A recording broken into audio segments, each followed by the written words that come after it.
Hi there and welcome to my channel. In this 4-part guide to keeping chickens, I've already talked about the things you need to buy when you're just starting out. So if you haven't already seen that video, I'll pop a link below and you can check that out. So in this video I'm going to tell you all you need to know when it comes to actually buying chickens. So you've decided you actually want them, you're all excited, but what next? Who actually sells them? So in my opinion the safest and best way is through a reputable breeder. I got my first lot of hens years ago from a place near me called Hens, so I'll pop a link below so you can just check their website out and you can get a feel for what a reputable breeder looks like. So buying through a good breeder means you're getting young hens around the age of sort of 16 to 24 weeks. That's around about the time that they're going to be starting laying eggs. So they'll have been vaccinated as well against common diseases, so you'll not need to worry about that. They won't need any booster shots or updates or anything, so you should be all good to go there. So at the moment I've got 4 hens in my allotment, and I got these from a non-profit charity organisation called Fresh Start for Hens.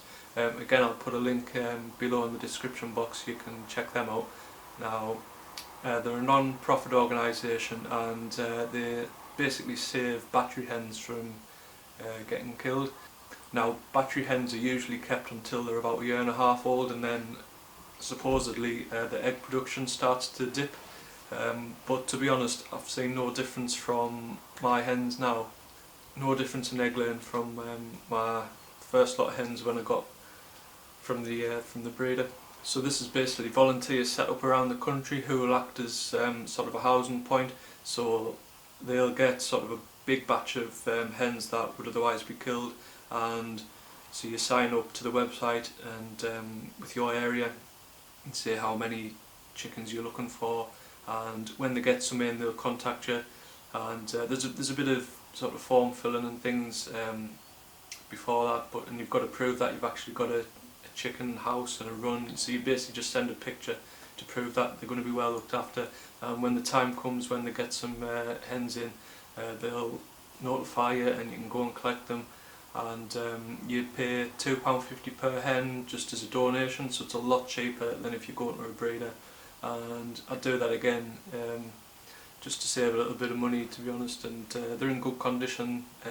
My hens were a little bit pecked, so 1 or 2 little sort of bald patches, but that soon grew back, and they're fit and healthy now, so yeah, I'll definitely do that again. So what's it going to cost? Now, as I've just mentioned, if you go down the ex-battery hen route, it's around £2.50 per hen for a donation.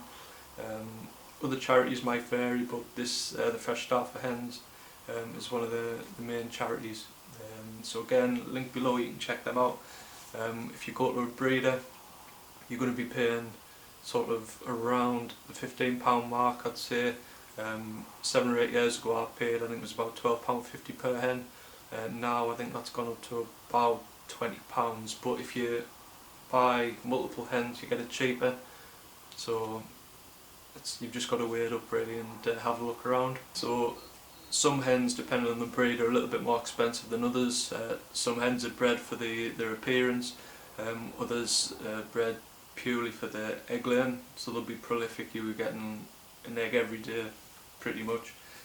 Most hens are like that, to be fair. Some, as you'll see, sort of if you get looking around on websites and things, some, the ones that are bred for appearance, you might get sort of an egg every 2 or 3 days, so it does vary a little bit, but if you're having 3 or 4 of those hens, you're going to be getting an egg or 2 every day between them anyway, so I wouldn't pay any more than £20 per hen really if I was starting out.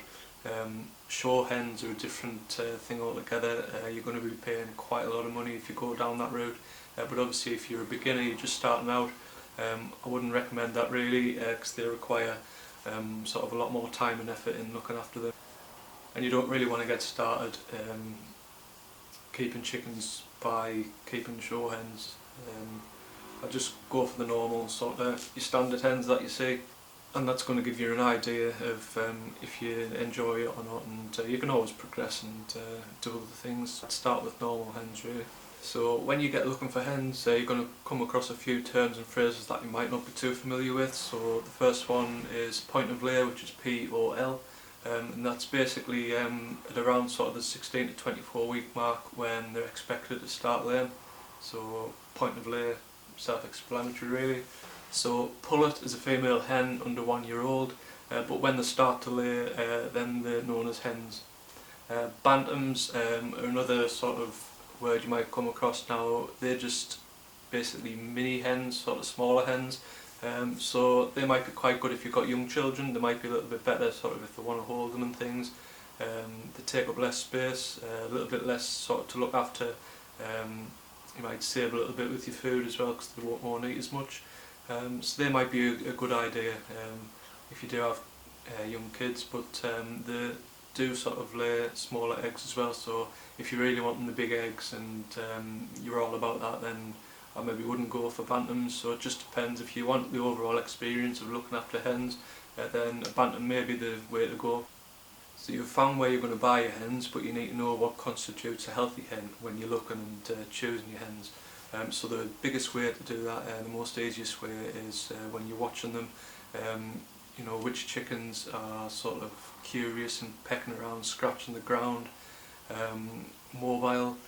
So that's the easiest way, just a general sort of look. Do they look like chickens, how you'd expect chickens to act? The second would be the feathers. So are there any bald spots, any missing feathers? The plumage should be quite nice, quite clean. If there are bald spots or missing feathers, it could be a sign of red mite, which is tiny insects that sort of feed on hens' blood. A nasty infestation could kill them.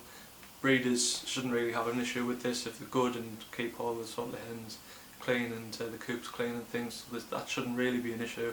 But you want to look at just a nice, healthy sort of coat of feathers. A hen with a messy bottom or vent, as it's known, should be avoided too, because this could be a sign of disease or an unhealthy hen. And a nice vibrant red comb or wattle, now they're the dangly bits and the bit on the top. So this should be nice and vibrant, or like a deep red. Any sort of scaly bits or black or bluish tints or anything should be avoided as well, because that could be a sign of an unhealthy hen. So nice and vibrant. And then anything obvious, so any sort of limping hens or hens that don't look very mobile, any ones that are just sort of sat there. I mean, hens do sit as well, they just sort of create a little dust bath for themselves. So if it's a red hot day, you might see hens that are just sort of sat in the sun a little bit more, but generally speaking they should be sort of on the move and scratching around. So yeah, so anything sort of you see that you think might not be quite right, then it probably isn't. So you want to just have a general look. If it looks okay, then it should be fine. So that leads to the question how many you should buy. Now hens are quite sociable birds. They don't like to be by themselves. You very rarely see a single hen, obviously. So I'd say a good number to start with would be 4. So that way when you're buying a hen house, generally speaking, your standard hen houses house 4 hens. They might say between sort of 4 and 6, but I think 6 would be a squeeze for some of them unless it's a bit bigger. 4 hens is just a nice number just to get you started with. It'll keep the cost of food down and things like that. You can just buy sort of standard feeders, standard drinkers. You don't need extra things or bigger things, like the drinkers and feeders. 4 is a nice number just to get started. And as you go, you can add extra hens to the flock, but a word of warning really on that. It's not just a case of adding the hens to the existing flock. You'd need to sort of integrate them. So people tend to separate the runs, so you'd have hen house on one side, hen house on the other side. You'd have the 2 flocks, your new and the existing, and so they could sort of see each other and get used to each other without being able to get each other and attack each other. It tends to be the existing flock would attack the new flock of hens, pecking them and things. So the idea is to separate them, have a mesh sort of partition, and so they could spend a week or a couple of weeks together in the same pen but separated, so they can just get used to each other, and by the time you remove the partition, then they should be getting along fine really. So it's a bit more of a process. You'd need 2 of everything really, so drinkers, feeders, hen house, so it's a bit more involved. So what I've always done when I've gone to buy hens is just buy as many as I sort of want to have for the sort of foreseeable future.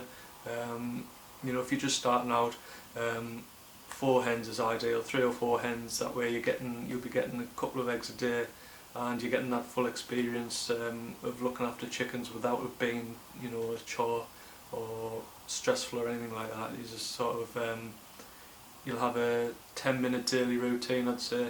You can check out my video as well. I've uploaded a video that lets you see what my routine looks like, so I'll pop that below, or it could be up here somewhere, but check that out. But yeah, so I'd say that's a good number really to get started, and you should be sort of happy with that. That should be fine. So once you're all set, you know how many chickens you're going to be buying, how do you get them home? Now some breeders will offer a delivery service, and obviously that would be the easiest thing. You'd probably have to pay a little bit more for that, but that would probably be easier. If not, just a normal standard cardboard box, normally a sort of crisp box size, so it's just enough really, just high enough for the hen to stand up in and have a little bit of wiggle room. You don't need a big space, they don't have to be able to walk about or anything, just enough for them to stand up and sit down until you get them home basically. So you want to put some vents around the top, or some holes and things, just to keep it all sort of airy, and you want to put some straw or shavings on the bottom, just so they're not sort of sat on the cardboard. You don't have to do 1 box per hen. You could have a bit of a bigger box and get 2 or 3 in there. I wouldn't put any more than 3 because it might get a bit heavy as well, and unless the box is taped and secure it might fall through, and that would be a disaster.